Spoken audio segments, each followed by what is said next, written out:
the third Mi'kmaq-led conservation webinar series. So the third in the series. The series is hosted by Untitled Institute of Natural Resources, Confederacy of Mainland Mi'kmaq, and Eskasoni Fish and Wildlife Commission. My name is Nadine Lafort. I'm the Communications and Outreach Coordinator with Untitled Institute of Natural Resources, and I'll be hosting this evening's session. It will last about an hour, and then at the end we'll draw for a prize. So this evening we have a print by Loretta Gould from Wela'liek First Nation as our prize. So we'll draw just based on all of the participants this evening, everyone who's joined in.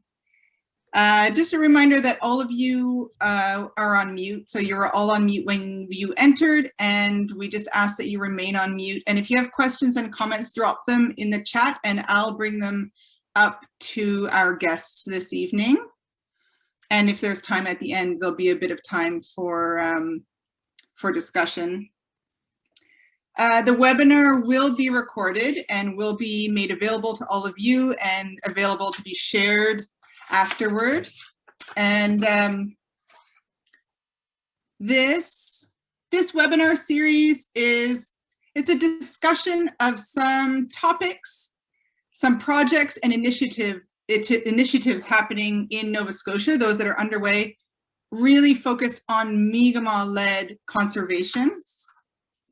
And hopefully it will inspire you to get involved in different initiatives that are happening across the province. The first session a handful of weeks ago was an introduction to IPCAs, Indigenous Protected and Conserved Areas, led by Lisa Young, Executive Director of UINR, Untitled Institute of Natural Resources, and by Tom Johnson, the Executive Director of Eskasoni Fish and Wildlife Commission. And then the second session, was about initiatives that are taking place in Nova Scotia right now, led by Ali Rivers of CMM, Trish Nash of UINR, and Alison McIsaac of Eskasoni Fish and Wildlife. I have some kids knocking on my window. They're my kids. I know who they are, but sorry for the moment. All right, thanks. It's beautiful here. I'm in Sydney, so in Untitled, and the weather is gorgeous. And so the kids are just loving this weather. This evening's discussion will be about Mi'kmaq guiding principles, led by Elder Albert Marshall of Eskasoni and Elder Kerry Propser of Etuaptmumk. And Kerry will be here soon if he hasn't joined us already. Albert, I wonder if I could ask you to open this evening's session in the right way with some guiding words, a little opening prayer. Sure, I'm indeed honored to do it. Kuchino, I'm just going to manage Wela'liek. Kita nanti juga long hawa kisko kisi na muya. Wela'liek manage kita nanti seko kisi mana kena muya. Aku kita nanti kama salok sih, nanti lo sih. Kita mulai ni bispan manage kita muna kalau kakus wakan nak kita wakan. Pantar winang kamla muna subsidy tu wakabik sektuani. Kalau mantap kau waskod meni wala. Kismau wakan udah mari sih. Dan kistil mau ya bukan maru kini. Atan kistil mau sesperit desnen. Atet parot desnen. Orang mau sit kamu gue. Grandfather, our Creator, we ask that you look upon us in a good way, and accept and we offer you our prayer for Jacob Fillmore, for his safety, for the sacrifice that he sacrificed in his life to save our forest. We are here together to try to be of one heart, one mind, as you have intended for all your creation to be. Look upon us in a good way. You have given us our minds, and we are here where we're called upon to think and to use what we have been given to help those who are in need.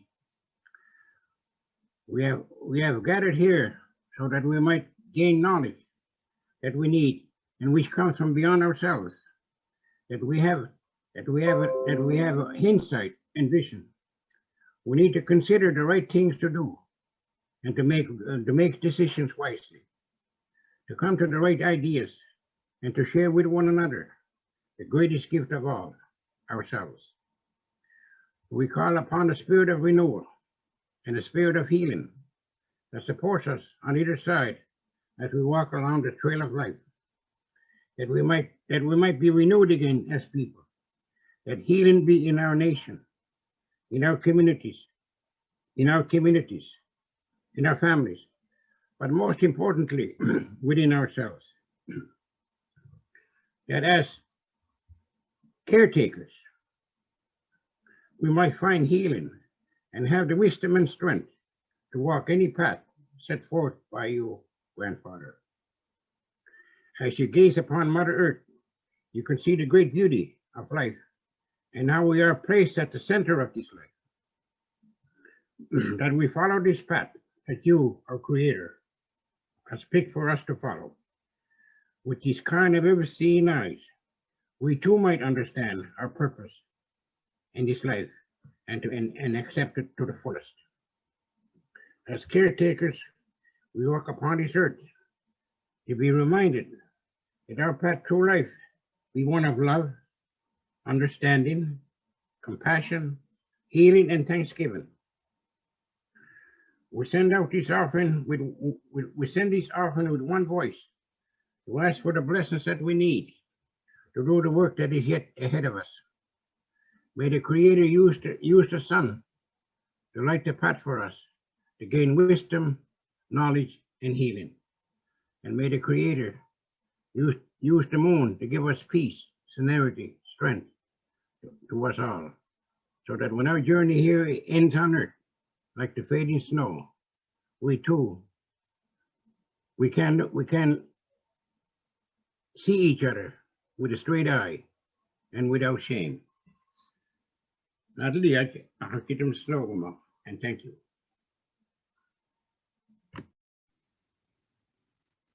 Wela'liek, Albert, thanks from all of us.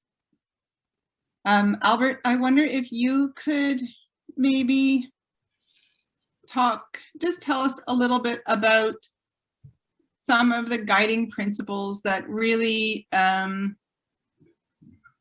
help to shape Mi'kmaq-led conservation. I know you and Kerry had talked a little bit about this evening discussing the concept of Netukulimk and Etuaptmumk and maybe Msit No'Kmaq. And I wonder if maybe you could sort of tell us a little bit about them and how you see them, the role that you see them playing in Mi'kmaq-led conservation. Well, first of all, I think I would like to start off by, for anyone that has not heard about this concept of 2 seeing, in which we believe that it's very much inherent to the Aboriginal ways of thinking. And it is really for us a guiding principle as how we go through life, to see what our responsibilities are, and to practice and to use those responsibilities for the benefit of all. And of course, 2 seeing implies that we look at everything from another perspective. In most cases, not to question the integrity of it. For example, I, as a Mi'kmaq person, I see everything from my Aboriginal lens.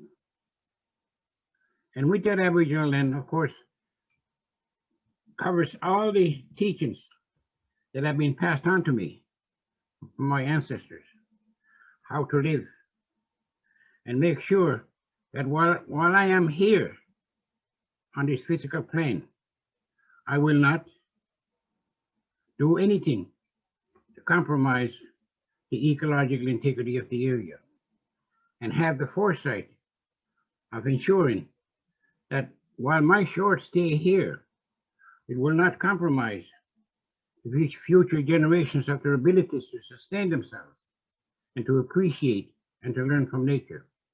And hopefully that what we will leave for them will be a better place than what we came upon when we first started. So 2 seeing then, I think, is a principle in which it reminds us of what our inherent responsibilities are. Yes, we can utilize the gifts that the Creator has given us. But we don't have the right to compromise the integrity of it. And now we have to also include compromise the cleansing capacity of the system. And with that, of course, eventually it was essential that we include concepts like co-learning, because we now have to coexist, and we ask and we plead for every resident of this province to come together as one and use the gifts that we all have been given, and to ensure that our very source of life will never be compromised by us, and we should not allow others to do so. But unfortunately, as we glaze across our lands now, we can clearly see that we have allowed others to compromise the ecological integrity of the area, as well compromise the cleansing capacity of the system. So today, we cry for our Mother Earth. She is sick. She needs our assistance. She needs us to begin to practice our responsibilities of ensuring that our actions will never be construed as negative reactions of whatever we are doing. And it gently reminds us on a daily basis that nature has rights. We humans have responsibilities. And with that, I believe, we should hold that to our hearts. That this is a living spirit in which we all depend upon. And like any other living thing, it has a spirit, physical and spiritual. Therefore, it has to be nurtured, appreciated, respected, and helped whenever we can.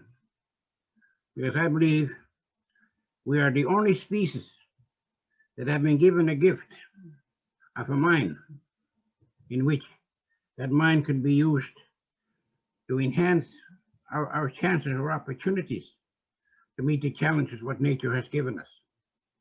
But I believe in most cases that mind has been used, and the tools that came forth from science has been used very much as an arm of destruction. But I think we have time now in which we can change our ways. We can begin to start reflecting and see where we came from and how we got here, and at the devastation that the mankind has caused to the very source of life in which we all depend upon. And that very source of life is very much compromised now, in which clean air is not there, clean drinking water is not there, and a fertile soil is not there. Because without a fertile soil, it cannot produce and generate more biodiversity, which makes our earth healthy, and our Mother Earth healthy as well. Because it should become obvious to all of us that if she is not healthy, how can we be healthy? So that reminds me as well that the challenges that we are facing at this moment, brought forth by this virus called COVID-19. I truly believe this virus could have literally wiped us out, but it didn't. But rather, it's given us a chance to reflect.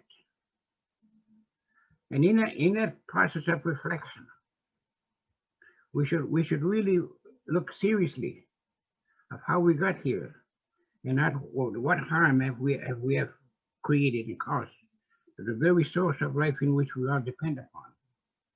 And now we have the ability, with this cognitive mind, not just to do things that will further eradicate the balance of nature, but we should use that cognitive mind to begin to mitigate some of the actions of the past, and use our minds to be the healing hand and the helping hand to Mother Earth rather than the arm of destruction.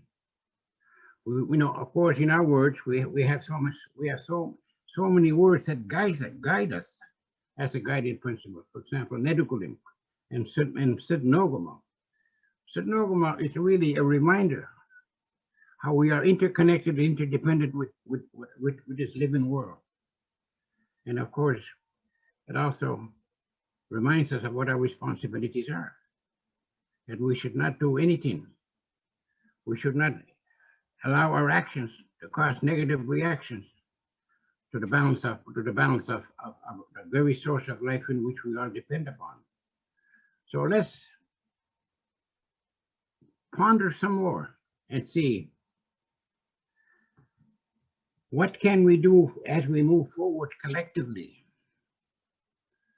and ensure that our journey forward will be one of which not just conservation, but also reconciliation, so that our source of life would then be healthy. And we should be very, very mindful about the future generations. Look at the deficit that we will be leaving them if we don't take any actions at this point in time. So I believe the onus is on us, because I believe whether we call it a climate change or whatever, or loss of biodiversity, that energy cannot recognize or abide by jurisdictions or boundaries, but rather the clean air transcends across the globe. So the problems we have now, I believe, should never be construed as regional, national, but rather global. Because as every living thing in this wonderful creation of ours needs clean air, clean drinking water, and a fertile soil, which not only sustains us, but also sustains the very source of life in which we all depend upon. So I believe through this reflection, I believe we should all commit ourselves, no matter how small we may be able to contribute to the healing of it, but also be very diligent and make sure that our actions will no longer and will not compromise the ecological integrity of the area of our Mother Earth, because we so much depend upon her for our very existence, in which she gives us our dwelling, our food, our medicines, and everything that we need just to live a good life while we are here. So let's try to find a way as to how can we put our differences aside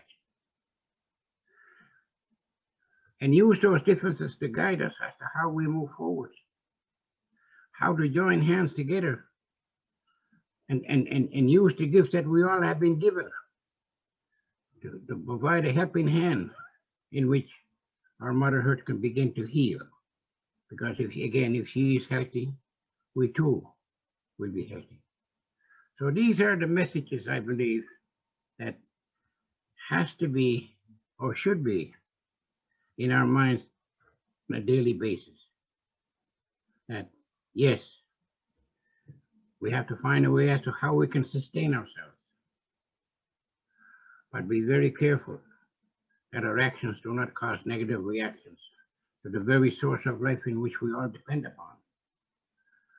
And in conclusion, I like to say I want to thank you very much for allowing me to share some of the words that have been passed on to me.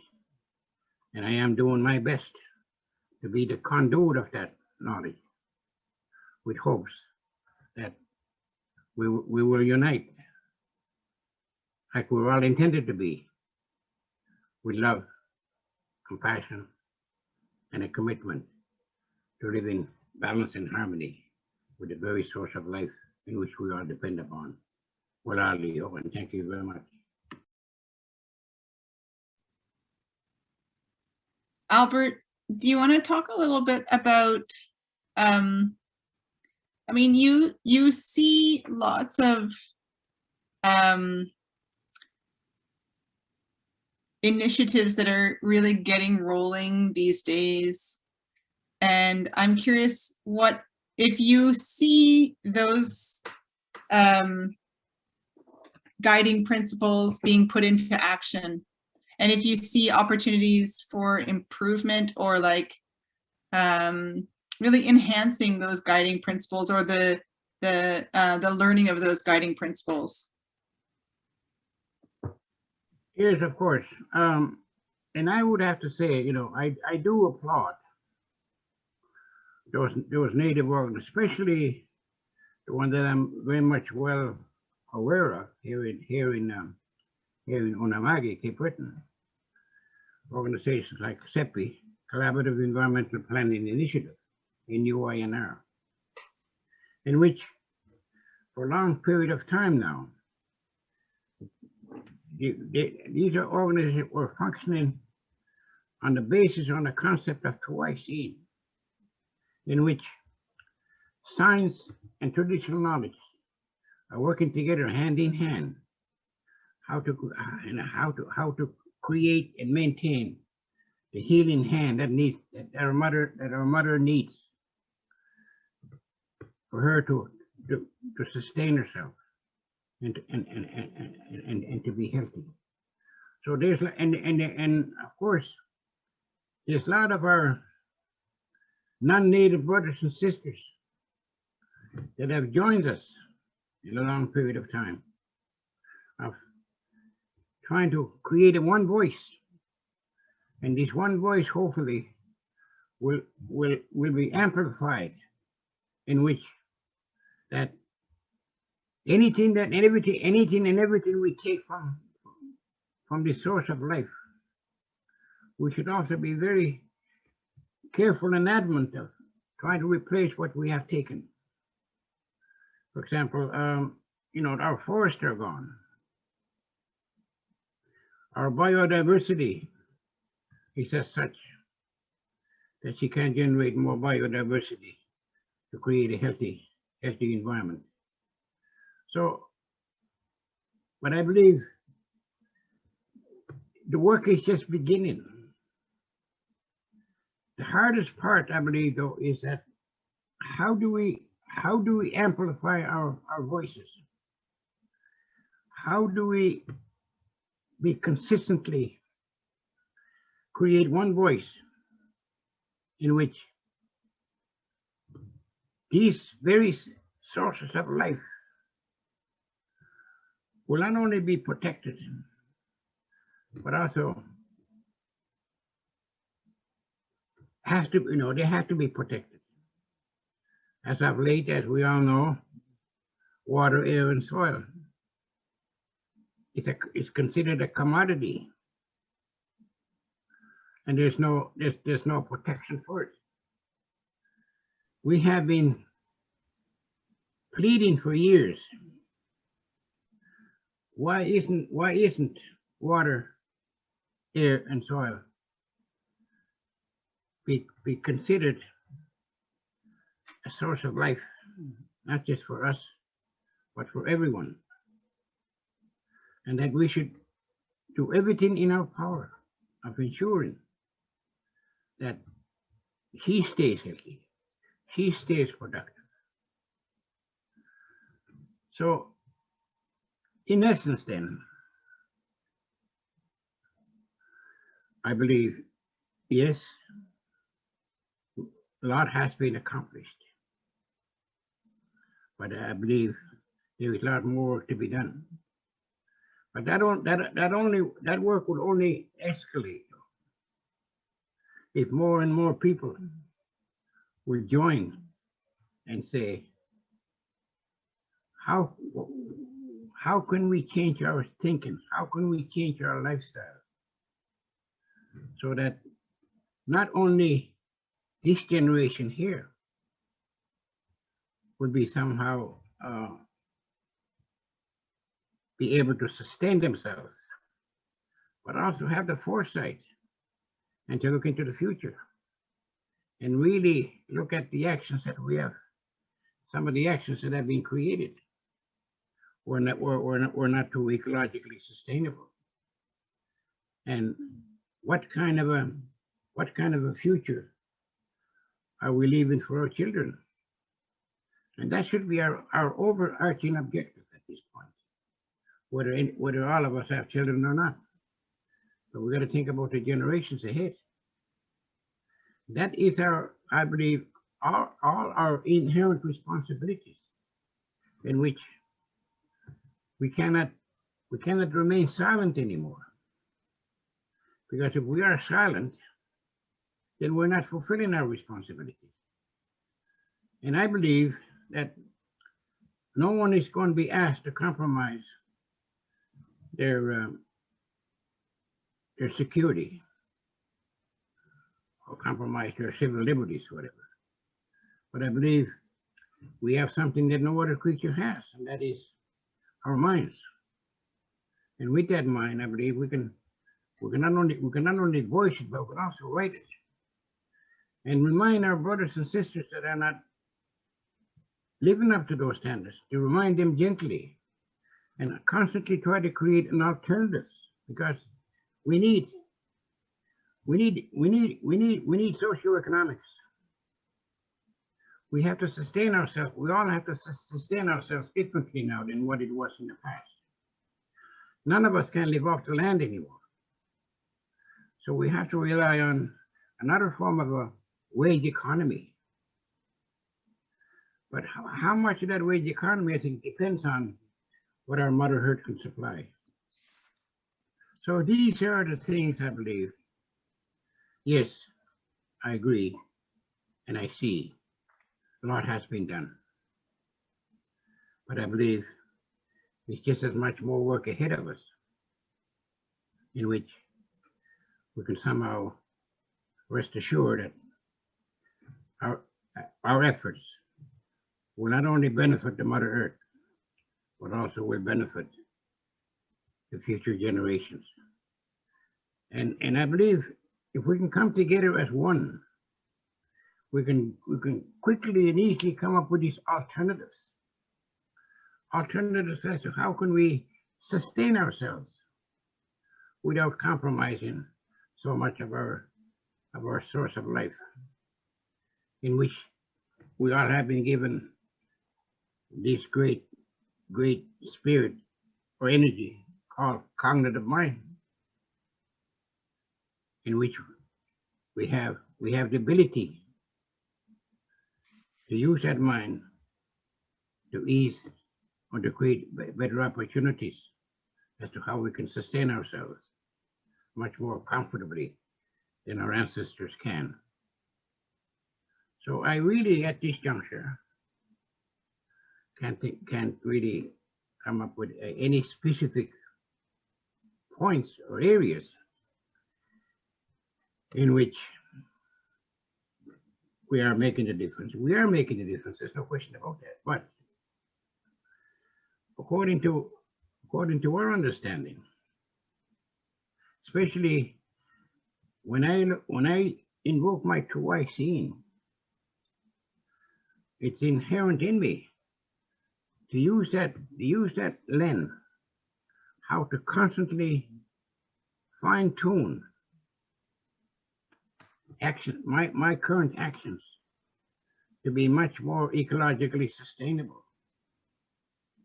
And with that, and with that, I believe, should be our overarching objective from here on in. How can we live in balance and harmony like we were all created to be, without anyone feeling their integrity has been questioned, because that's one of the greatest things about this 2Y scene.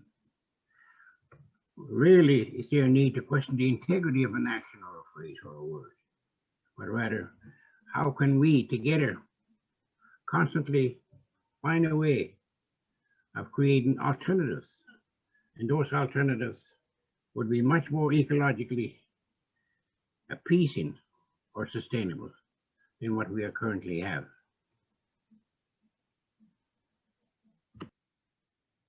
Thanks, Albert. Kerry, you're muted. If you could just unmute yourself and we can welcome you in. Hello, do you hear me? We can. Welcome. Loud and clear. So nice to have you here, Kerry. So I wonder if you could maybe share some of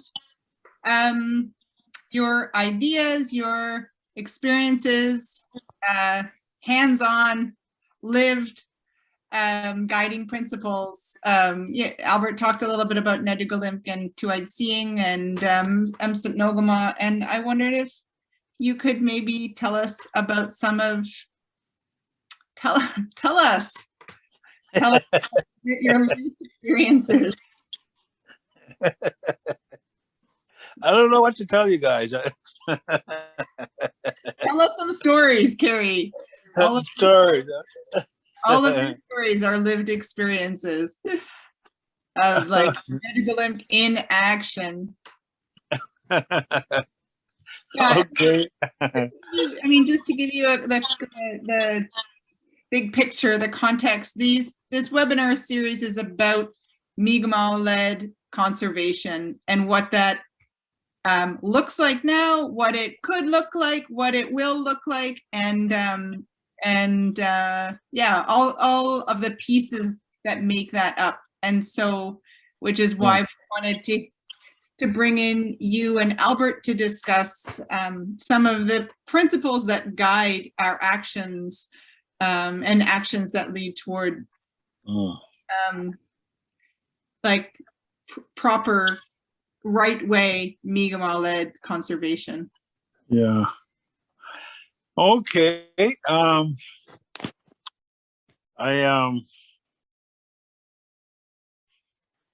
I get through my experience and the things I've did, and I used to do drywall and plastering, filling all these cracks in a house. You know, you put drywall up and you got to fill every crack. You got to fill every nail. And while you're doing that work, all you do is think. 8 hours a day of thinking while you're filling all these little cracks in. You think about a lot of things. It's amazing. You know, one thing I first come to understand was how we were related to everything. You know, just being Indigenous, can you imagine, you know, we lived here for 12, 14,000 years, maybe even longer, according to some legends. And you become certainly attached to this environment, this area you live in. You know it intimately. And you know everything that lives there and how it lives. And I come to realize we are part of the food chain, the nutrient cycle of the piece of land we lived on for so very long. And then when I started doing ceremonies, you know, we used that word, Msit No'Kmaq, or all my relations, and some other words that in Lakota, it's Amo Mashtawias. It means being a part of all things, living things, you're related to everything. And I began to wonder why, you know, objects were sacred, like spears and things you use to hunt and fish and gather, ceremony items, and then the medicines that you gather. How did you know, come to find that they heal certain things, so you know, you think when you life and death. You live in an area and you die, and your body becomes a part of the earth again. And when we're born, or before we're born, when we're conceived, a spirit comes into those two joining man and woman and developing that egg. And that spirit begins to develop as those eggs split and formed as individual. And the woman carries that individual that forms into a person for 9 months, and they come into this earth. And when we first see them, we see the spirit, I guess, showing who this person is through their smiles, their laughs, and everything. And we begin pure the way we think and everything, and we become a part of this land. We begin learning how to hunt and fish and gather and provide for ourselves. And you soon realize that everything around you lives off the same piece of land and water. And you are a part of that cycle, that whole thing. You're a part of all of creation there. And you soon realize you have to work within it, and you're all interdependent of it all. And you begin to see these balances that shift. And when you're hunting and fishing, like rabbits, some years you see a whole bunch of them. Some years you don't see them at all, but you see there's a balance between the rabbits and the bobcat, the red-tailed hawk and everything. And you see that how dependent all of these species are on each other. And everybody accepts times of good and times of bad. And certainly, Indigenous people way back endured hardship, starvation, and they took it normally as being a part of all living things. And as we, developed our minds and everything, we had certain people in our communities who developed a real strong spiritual connection to the land and animals. And as well as other people who had developed all kinds of other certain things, that they learned. And I guess as you develop as a community and a people, we begin understanding our spiritual and cultural connection to the land. And during those hard times, we began to, not everybody lives a certain code, and all societies have people that deviate from, the norms that we develop in sustaining a good life with everything. And, we developed spiritual people who had certain spiritual connections that could help us in hard times. And these were our Ginups and our Bowens. And we began to understand that everything had a spirit, and we were a part of it. And as we gathered and hunted, we couldn't offend those spirits. If we did things wrong by abusing them, disrespecting them, we could face starvation. And our Ginups would have to fix the wrongs that people did by conjuring up the spirits and, making amends, because she could bring starvation to the community. And these were, our way of conducting ourselves respectfully with all living things. And it took these spiritual people to make things right. And, if people deviated from those laws, they were banned from the community, and they had to survive by themselves. And so that went on for a long time until, we contact, and things shifted and changed in a very, very big way. We faced a pandemic. Our people were dying by the thousands, and our spiritual people couldn't deal with this new sickness, and we became very weak, and at the same time, we were faced with a changing way of living, and a whole new attitude of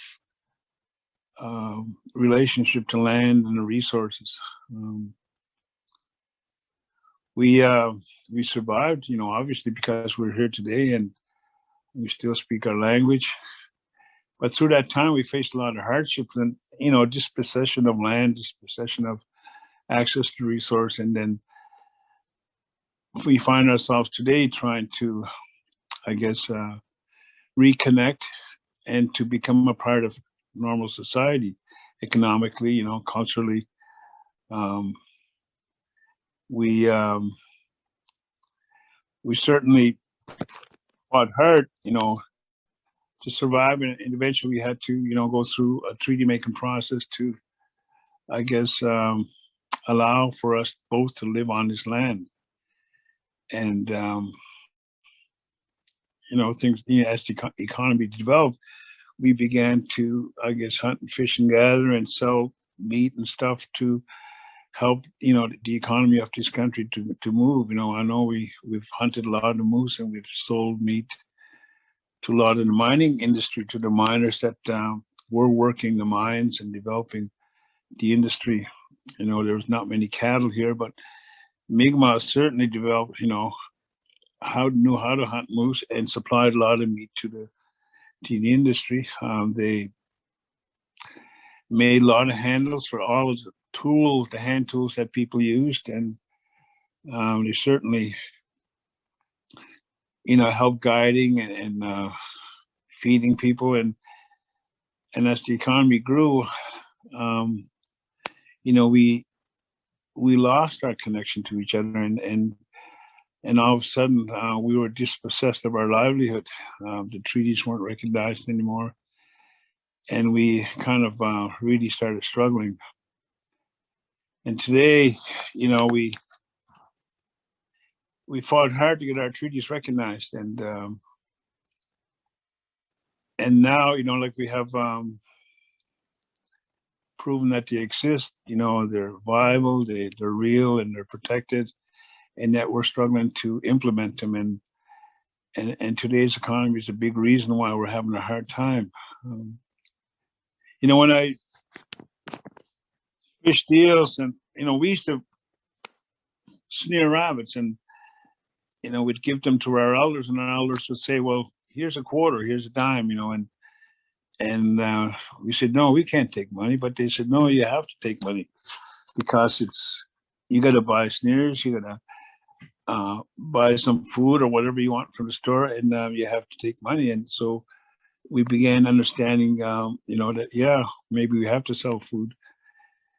But when we looked at what was going on, this idea of commodifying food and animals, fish, and, products from the land became really, really big and large, and it really took off. When I first started selling eels, I sold eels, had a couple of 100 pounds, and I sold them, and I got about $400, and it was a weird feeling, because I wasn't used to selling food. And I sold them, and I got this money, and I was thinking, what am I going to do with this money? I'm going to buy some other food. It probably won't be the best food for me. I guess the use will be the better food to eat, but I sold them, and maybe I'm going to buy something else that's I might need, or maybe I'll blow it on some beer or something. I don't know. And it struck me strange, but yet it was happening all around us. And then I'm just holding a phone, and it's doing all this stuff by itself. So we know how. I don't know what's going on. I'm sorry. No, it's okay. Yeah. Yeah. When when I think of Netukulimk and that connection we developed spiritually, culturally, even genetically, the whole thing that guided our actions on the land and how we provided for ourselves. And it also developed a consciousness. Even, when you walk out the door, and walk into the woods, you have to have that consciousness with you. When I look at technology and, it's easy to get carried away with technology.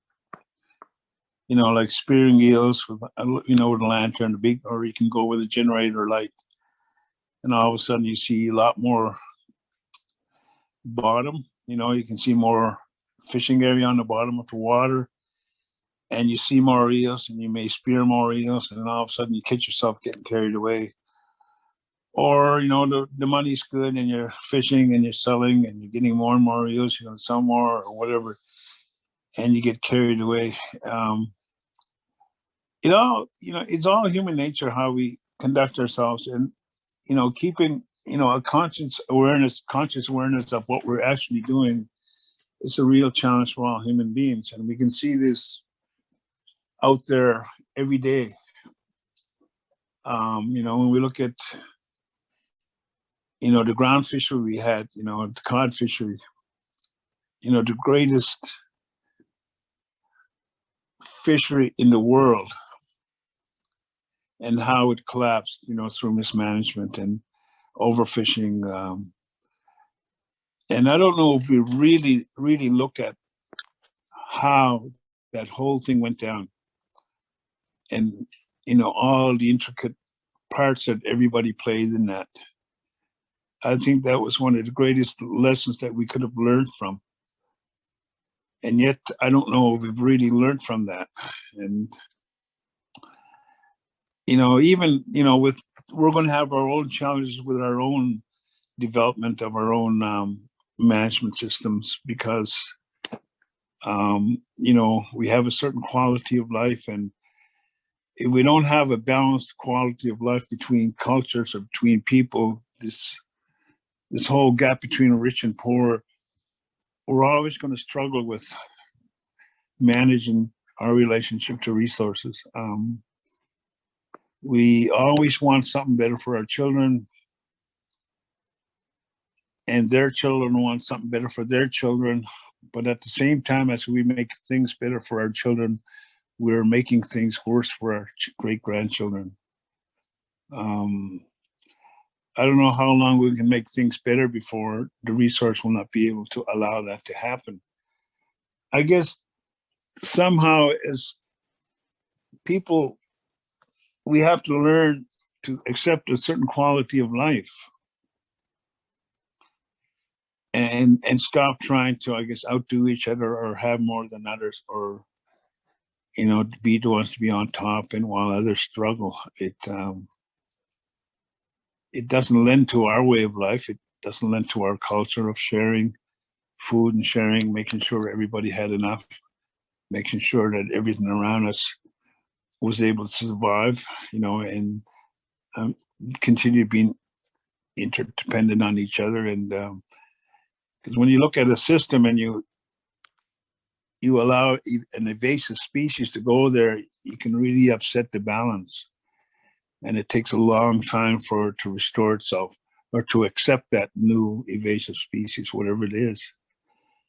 And certainly people have done that to themselves as we travel all over the world, during, the 1800s, and people, stretching out from Europe looking for new lands and new resources. We've certainly, felt the brunt of that. And I think we continue to struggle with that today as nations are fighting, and people are, trying to run away from all the fighting and the killing, and the coming to new lands. And we are putting pressure on each other, social pressures, mental pressures, everything. And people are reacting, acting out in different ways.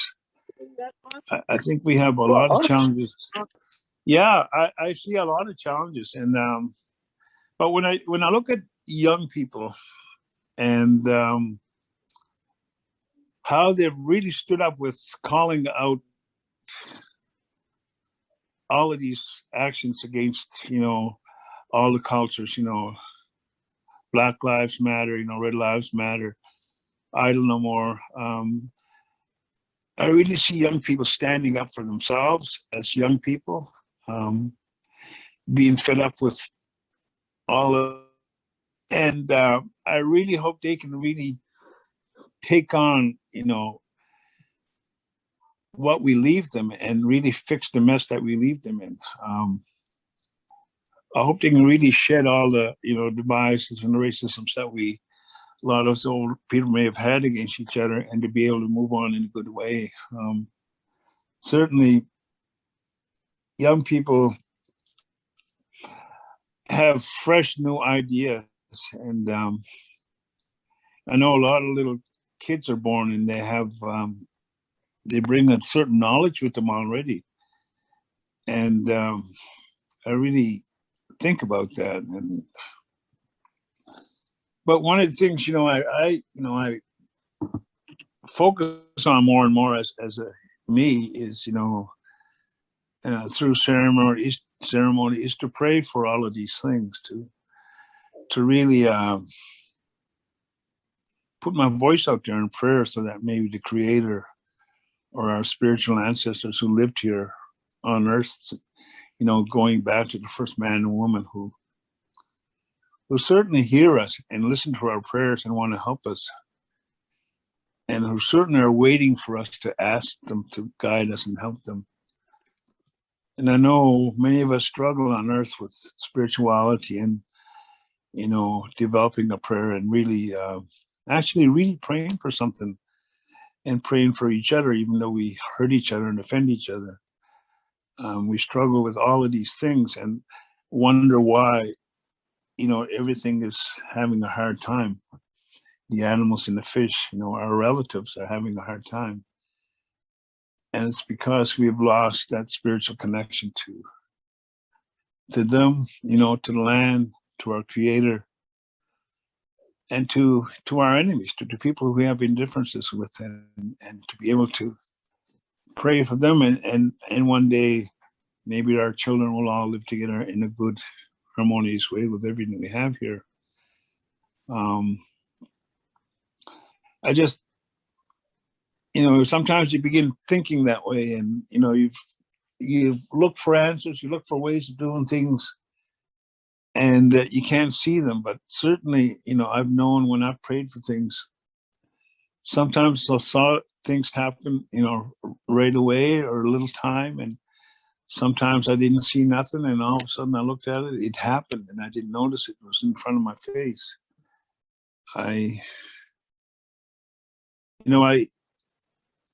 thought about the things that were going on, and you think about, like listening to the news about, like a few days ago, it's about Colton Bushy and what happened to him, what happened to his mom, and you wonder why people are getting, why people are hurting each other and getting away with things. And it, you think about it, it almost makes you mad, and you don't want to get mad and just indulge in that anger. You just have to pray for things and help things, pray for them, that are offending you too, and come to grips with, we don't live in a perfect world, but, maybe if we set our mind in a good way to pray and help, things would change for good. Not for good, but they'd begin changing for good for all, all of us. I was chief for a number of years. I'm still counselor. And, a lot of people will pray or do things, and if they don't see answers right away, they'll stop and give up. And or working diligently with, the government or with a company or with a organization that's trying to do, make change, and you don't see it right away. They often may quit and just let it go. But I think we have to be diligent and not expect to see the answers, but really pray that our kids will see those come to fruit. And that's, that's the way I've been thinking lately. And maybe because I'm getting older, and yet, I do have hope in our children and young people. And certainly my focus is praying for them and helping them and trying to, change their thinking or develop their thinking, that'll help them in the future. And certainly give them, an understanding of what we went through and, where we're going and the things that can help them and how they can persevere and really, develop their mind, their heart, their education, their prayer in doing something positive in the future. I think about science, I think about biology, I think about all that stuff, and it none of it's good without prayer. None of it will go anywhere without prayer. I've come to realize that, and I think the sooner more of us think that way, I think we will see a good positive change. Not to say that nobody's doing it, but I know a lot of people are lost without spirituality in our own communities. And I think that's a big part of why we're all suffering on earth. And it's just food for thought where I'm coming from. I'm sorry for all the breaking up on this phone, and I'll just leave it off there for now. That was perfect, Kerry. I feel like it really rounds out the topics that we've been covering in these webinars in this series. We've talked about policies. Lisa Young and Tom Johnson's talked about policies, global policies that have really led to support and implement Indigenous-led conservation initiatives. And then last session, we talked about programs that were developed and that are currently funded, and talking about things that are need to happen on the ground. And hearing you, Kerry, and Albert talk about that guiding principles is a reminder that we are all the people who breathe life into these initiatives, and that the way that what we bring forward in our minds and hearts shapes them. And so I think it's been so meaningful and really wonderful to hear you and Albert talk about this evening. And it really feels so hopeful, and a reminder that we need to be careful and conscientious and take care of our own hearts in order to move forward in a good way. So I really, really appreciate it. So huge Wela'liek, Wela'liek from all of us to you and Albert. And I think I feel like it's such a special, I hate to wrap it up. I feel like we could really talk about this for a long, long time. And I just feel really grateful that the two of you could share so openly and kind of set us on this path. I thank all of you, Wela'liek, for joining us this evening. It's so nice to see so many names that I recognize, and then it's really nice to see some new names too. It's really exciting to think about where these initiatives are going. Albert, you talked about seeing some things moving forward and also seeing some opportunities. And I think that everyone this evening is looking for those opportunities and is creating those opportunities. And it's really exciting to see this move forward. There will be another session in 2 weeks. I know Clifford Paul from Onomagi Institute of Natural Resources will be joining us. to talk about two-eyed seeing, and we're hoping to have a few more guests as well. We're just waiting for confirmation on them, but we hope to see many of you then as well. Thanks so much for joining us.